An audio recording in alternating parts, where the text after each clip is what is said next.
मंजिल यूं ही नहीं मिलती राही को, जुनून सा दिल में जगाना पड़ता है।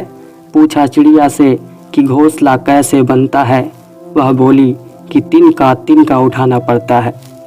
दोस्तों, आज मैं आपको एक ऐसे महापुरुष के जीवन से जुड़ी घटना के बारे में बताना जा रहा हूँ, जो सुनने के बाद आपके अंदर साहस कूट कूट कर भर जाएगा। नरेंद्र में नेतृत्व के गुण जन्मजात थे। वे त्याग को सबसे बड़ा गुण मानते थे। जब वे 6 वर्ष के थे तो एक रिश्तेदार के साथ मेला देखने गए।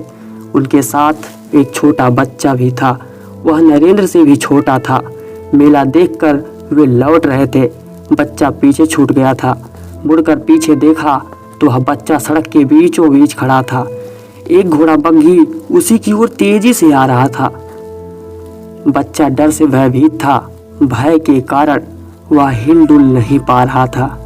बग्घी उसे कुचलने ही वाली थी कि नरेंद्र उस पर झपट पड़ा।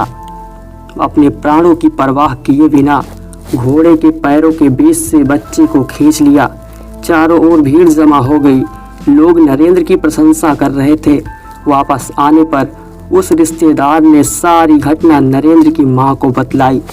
माँ भुवनेश्वरी पूरी घटना सुनकर रो पड़ी, किंतु नरेंद्र से कहा, बेटा, सदैव ऐसे ही साहस का काम करना, कभी कायर मत बनना। चपलता नरेंद्र की बड़ी विशेषता थी। नरेंद्र ऊर्जा से परिपूर्ण थे। कुछ नया करने की बेचैनी उनमें बनी रहती थी। उनकी चपलता उसका लक्षण मात्र थी। भावी जीवन में इन्हीं गुणों ने उन्हें घुमक्कड़ सन्यासी बनाया। बिना पैसे के केवल एक जोड़ी वस्त्र के साथ देश विदेश में घूमने का साहस उनमें पैदा किया।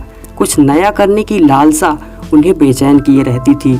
बाद में यही बालक नरेंद्र विवेकानंद जी के नाम से विख्यात हुए। दोस्तों, गीता में भी कहा गया है कि कर्मण्येवाधिकारस्ते मा फलेषु कदाचन मा कर्मफल हेतुर्भु ते संगो अस्तु कर्मणि। आपका अधिकार केवल कार्य में है, फल में नहीं। इसलिए फल की चिंता किए बिना आप कार्य को करिए। मंजिल आपको तो एक न एक दिन मिल ही जाएगी। वो पथ क्या, पथिक कुशलता क्या, जिस पथ में बिखरे सूल न हो। नाविक की धैर्य कुशलता क्या, जब धाराएं प्रतिकूल न हो।